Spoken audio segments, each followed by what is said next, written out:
你哋有幾多次喺30幾度嘅大熱天時，行入商場或者寫字樓嗰一刻，由流晒大汗，突然間變到尖寒尖凍，跟住個頭就開始隱隱作痛，甚至乎條頸同兩個膊頭都赤赤痛。如果你而家一路睇緊呢段內容，一路覺得自己條頸硬晒，或者個頭好似戴咗個好緊嘅金剛圈咁重重地，咁你就要留心聽啦，因為你極有可能已經中咗好多香港人都會中嘅冷氣病，體內積聚咗好多寒氣同濕氣。今日我唔係要同你講啲咩高深莫測嘅醫學大道理，亦都唔使你嘥幾百蚊甚至幾千蚊去買啲咩名貴保健品。我只係想分享一個我由一個相識咗好多年嘅中醫老友嗰度學返嚟嘅超實用秘方。你只需要一個保溫杯，加2樣喺街市或者超市用幾蚊雞就買到嘅平價好物，就可以喺辦公室舒舒服服咁 KO 呢個冷氣病同體內嘅濕氣。香港嘅夏天真係出咗名，又熱又濕。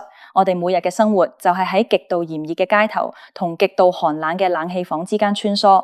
你諗下，朝早出門口行去搭地鐵或者巴士，短短5分鐘已經流到身水身汗，跟住一入到車廂，哇，嗰陣冷氣直吹落個頭頂同條頸度，真係即刻起晒雞皮。返到公司寫字樓，個冷氣更加係凍到好似雪房咁。我記得2018年嘅時候，我喺一間位於中環嘅舊式寫字樓返工，嗰度個中央冷氣真係黐線級別。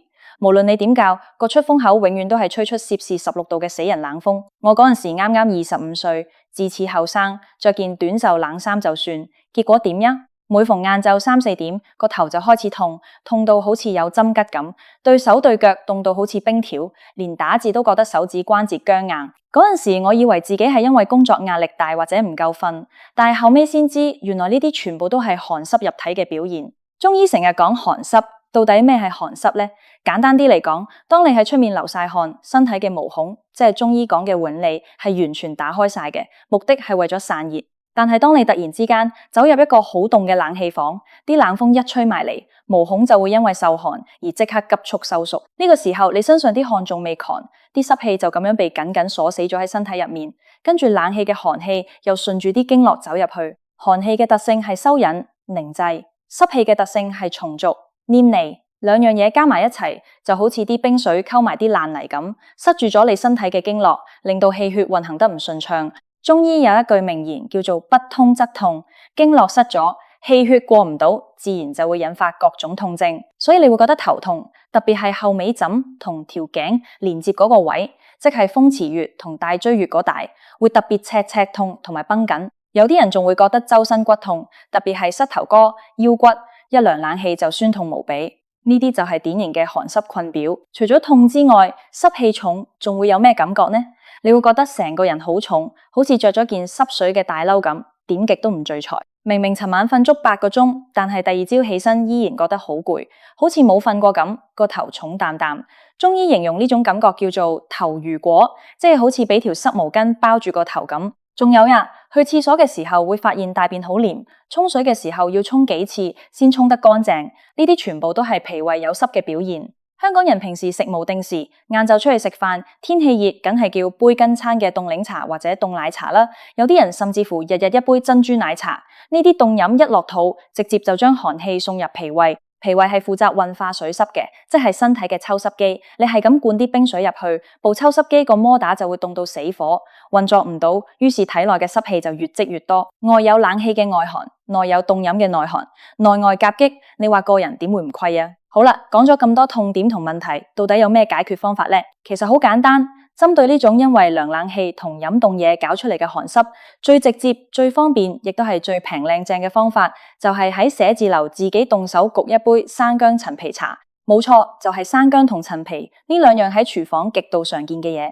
你唔好睇少呢兩樣嘢啊！佢哋夾埋一齊，簡直係對付冷氣病同體內寒濕嘅黃金組合。首先講下生薑。生薑我諗大家平時掌請蒸魚炒菜都會用到。喺中醫角度，生薑係性溫、味辛、歸肺、脾、胃經。佢最大嘅功效就係發汗解表、溫中止嘔、化痰止咳。對於我哋呢啲成日吹冷氣嘅人嚟講，生薑就好似一把溫暖嘅火把咁，可以幫我哋驅散體表嘅寒氣。當你飲咗生薑水之後，你會覺得個人微微發熱，甚至乎會微微出汗。呢個出汗嘅過程就係身體將塞喺毛孔入面嘅寒邪同濕邪排出嚟嘅過程。大家記住，係微微出汗就夠，千萬唔好搞到自己大汗淋漓，因為流汗太多反而會傷氣陰。咁到底要點樣揀生薑呢？其實去街市買最普通嘅玉薑或者老薑就得，老薑嘅驅寒效果會比嫩薑更加強。有一個好重要嘅細節，就係切薑嘅時候，千祈唔好去皮。好多人覺得薑皮污糟，或者習慣性咁削皮，但其實生薑肉係偏溫熱，而生薑皮係偏涼嘅，仲有行水消腫嘅功效。留住塊薑皮可以平衡生薑嘅熱性，令到杯茶飲落去唔會咁容易上火，即係廣東人講嘅唔會燥。你只需要將生薑洗乾淨，切2至3片薄片就夠，唔使太多，太多就熱康康。跟住落嚟講下另一樣主角，就係陳皮。陳皮顧名思義就係陳年嘅桔皮，廣東人對陳皮絕對唔陌生，無論係煲紅豆沙、蒸排骨定係煲老火湯，都一定見到佢嘅身影。陳皮係性溫、味辛、苦、歸脾、肺經，佢嘅主要功效係理氣健脾、燥濕化痰。頭先講過，脾胃係身體嘅抽濕機，而陳皮就好似幫呢部抽濕機加強馬力嘅潤滑油咁。當生薑幫你將體表嘅寒氣驅散之後，陳皮就喺身體內部做嘢，佢可以推動身體嘅氣機運行，氣行則水行，順便將脾胃積聚嘅濕氣化解，令到脾胃恢復正常嘅運作。脾胃好咗，自然就唔會覺得個人醉住重淡淡咁啦。揀陳皮都有學問行，市面上嘅陳皮有平有貴。當然，如果你屋企有珍藏咗幾十年嘅新會老陳皮，嗰啲一斤要成幾萬蚊嘅，咁當然係最好啦。老陳皮鎮香味真係冇得頂，而且越陳越溫和，燥性越低。但係我哋平時返工焗茶，其實唔使咁重皮嘅，去藥材鋪或者普通超市買啲5年或者10年左右嘅陳皮已經好夠做。大家買陳皮嘅時候可以留意下，靚嘅陳皮對住光睇，表面會有好多透光嘅細點，呢啲叫做油室，入面裝滿咗揮發油，亦即係陳皮香氣同功效嘅來源。每次焗茶只需要用1小板陳皮就得啦，即係大約1/3個完整嘅陳皮。記住，陳皮用之前要先用清水浸軟，大約浸個5分鐘左右，然後用刀或者手指輕輕刮去陳皮裏面白白地嗰層囊。點解要刮囊呢？因為嗰層白囊係會有陣苦澀味，而且會比較削胃。剁走咗之後，杯茶飲落去就會清香好多，亦都更加順口。好啦，材料準備好晒，2、3片大皮嘅生薑，加1瓣浸軟刮囊嘅陳皮，跟住就可以開始我哋嘅辦公室養生大計。個做法真係簡單到你唔信，就係將呢2樣材料放入你個保溫杯入面。講起保溫杯，建議大家用啲質量好啲嘅不鏽鋼或者陶瓷內膽保溫杯。首先用少少滾水沖一沖個保溫杯，呢個動作叫做溫杯。等個杯熱咗，焗出嚟嘅茶效果會更好。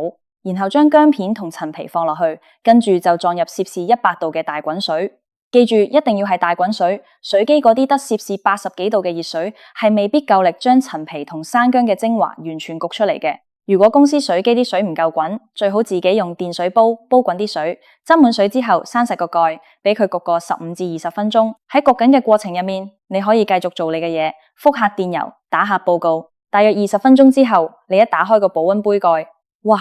一股清幽嘅陳皮香，加埋生薑嗰種令人覺得好醒神嘅微辛香味，就會撲鼻而來。呢個時候啲水溫啱啱好，唔會太辣口，慢慢細啖咁飲。你會感覺到嗰陣溫暖由口腔一路流落去食道，再落到個胃度，個胃即刻會覺得暖粒粒，好舒服。跟住嗰股暖意會慢慢擴散到全身。你飲完一杯之後，會發現原本赤痛嘅後尾枕好似鬆咗少少，條頸都冇咁硬。如果飲完一杯覺得味道仲好濃，你可以繼續加熱水翻沖，沖到味道變淡為止。呢杯生薑陳皮茶最適合幾時飲呢？中醫有句說話叫做上床蘿蔔下床薑，意思即係朝早起身係最適合食薑嘅時間，因為朝早係人體陽氣開始升發嘅時候，生薑嘅溫散之性啱啱好可以順應天時，幫助陽氣升發。所以你每日朝早返到公司，大約9點至10點左右，飲第一杯係最好嘅。晏晝食完飯，有時覺得個胃有啲頂住，或者俾餐廳啲冷氣吹到尖寒尖凍，返到公司下晝2、3點再飲多杯，都可以幫手驅寒同幫助消化。但係去到傍晚或者夜晚收工之後，就盡量唔好再飲啦。因為夜晚人體嘅陽氣需要收斂，陰氣準備升起，生薑嘅升散特性會擾亂呢個收斂嘅過程，容易令人精神亢奮，甚至會影響睡眠質素，搞到失眠或者發熱氣。所以記住，飲薑茶要喺晏晝之前飲完。可能有人會問，如果我覺得就咁飲生薑陳皮茶有啲寡，可唔可以加啲糖啊？一般嚟講，如果想達到最好嘅理氣化濕效果，最好就係飲原味。但係如果你真係好怕薑嗰陣辛辣味，可以考慮加少少黑糖。黑糖本身都有溫中散寒、化瘀生津嘅功效，同生薑係絕配，即係我哋平時聽開嘅黑糖薑茶。但係記住，千祈唔好加白糖或者冰糖，因為白糖同冰糖係偏涼性同埋會生濕，加咗落去就會破壞咗成杯茶去寒濕嘅功效。另外，如果你本身係屬於陰虛火旺嘅體質，即係平時好容易生痱滋、喉嚨痛、手腳心發熱，成日覺得口乾舌燥、大便乾硬嘅話，咁呢杯茶就未必咁適合你日日飲。或者你要將生薑嘅份量再減少，又或者等真正俾冷氣吹到頭痛嗰陣，先當係急救咁飲一次。為咗令大家更加明白呢個茶嘅威力，我真係好想同大家分享多一個真實例子。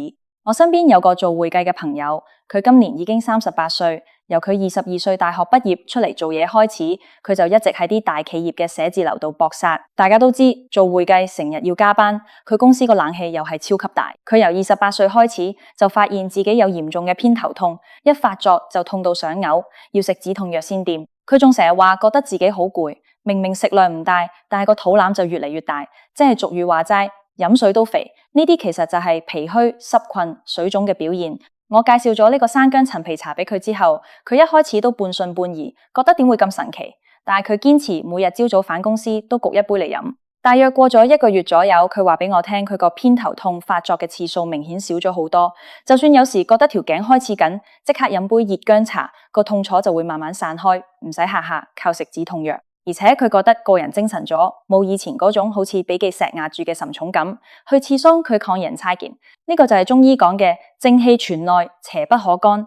當你脾胃嘅運化功能恢復咗，體內嘅濕氣排走咗，個人自然就會輕盈同健康。除咗呢位年輕少少嘅朋友，我仲有一個舊上司，佢今年55歲，佢後生嗰陣出名係工作狂，日日喺冷氣房度着住件薄恤衫行嚟行去。去到佢50歲嗰年，佢開始覺得隻右手舉唔起，痛到連自己着衫都有困難。去睇醫生先知，原來係俗稱嘅50肩，亦即係肩周炎。中醫角度嚟講，呢啲慢性關節痛症好多時都係日積月累嘅風寒濕邪伏喺關節入面引起嘅。後來佢除咗做針灸理療之外，都開始養成咗每日飲生薑陳皮茶嘅習慣。